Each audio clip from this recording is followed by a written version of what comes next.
महत्त्वाच्या विषयावर बोलणार आहोत. ते म्हणजे SIR. SIR म्हणजे काय?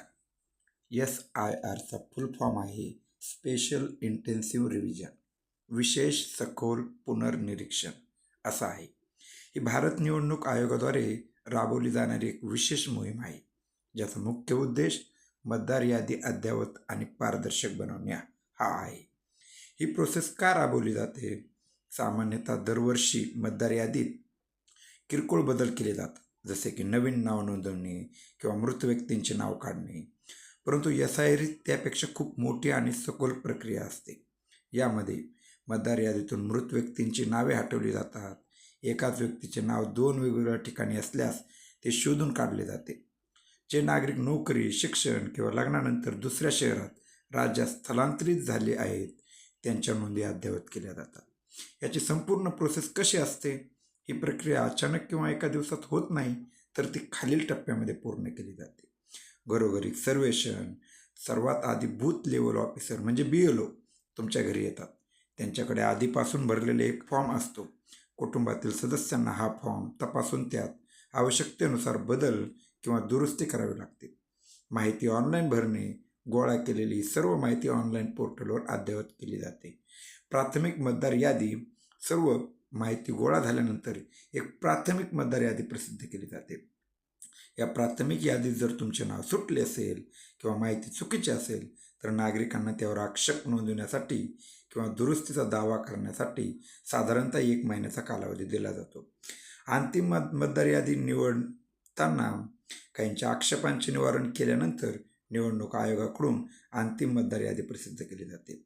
जर एखादी व्यक्ती मृत झाली असेल, कायमची दुसऱ्या ठिकाणी स्थलांतरित झाली असेल किंवा एकाच व्यक्तीची 2 ठिकाणी नावे आढळल्यास नाव कट केले जाऊ शकते.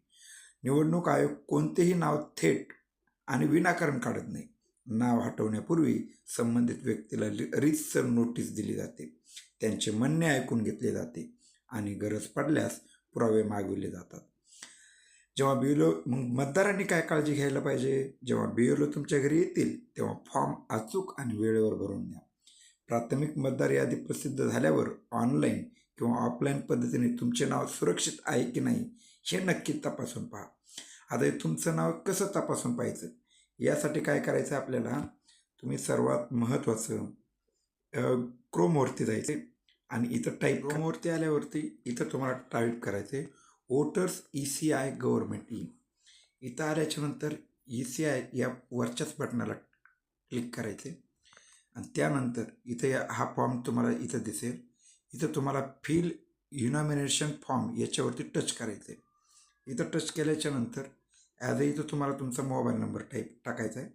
मोबाईल नंबर टाकला मी 992361. हां, मोबाईल नंबर टाकल्याच्या नंतर इथं कॅपचा फिलअप करायचा आहे.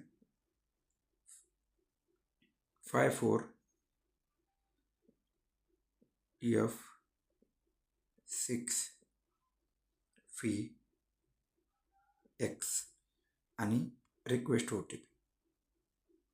OTP केल्याच्या नंतर तुमचा मोबाईल नंबरवरती OTP जाईल. OTP आला आहे आपल्याला 934074. 934074.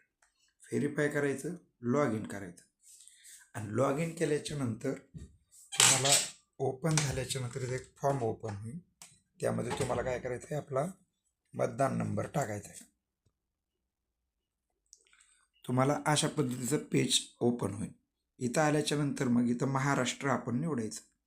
महाराष्ट्र निवडल्याच्या नंतर इथं तुम्हाला तुमचा मतदान कार्ड नंबर टाकायचा, जो की मी इथं टाकला आहे, माझा मतदान कार्ड. आणि मग या ठिकाणी सर्च करायचं. सर्च केल्याच्या नंतर इथं काय नाव आलं आहे? Your form has already been submitted. For more details contact your BLO. तुमच्या BLOनी तुमचा फॉर्म जर ऑलरेडी सबमिट केलेला असेल तर तुम्हाला अशा पद्धतीचा मेसेज येईल. त्यांनी जर फॉर्म फिलअप केलेला नसेल, ऑनलाईन केलेला नसेल, तर तुम्ही पुढच्या पेजवरती जाणार आहात. तर अशा पद्धतीने तुम्हाला SIR आपली ऑनलाईन माहिती भरवली गेली की नाही BLOकडून हे तपासण्यासाठी तुम्हाला अशी प्रोसेस करायची आहे. धन्यवाद.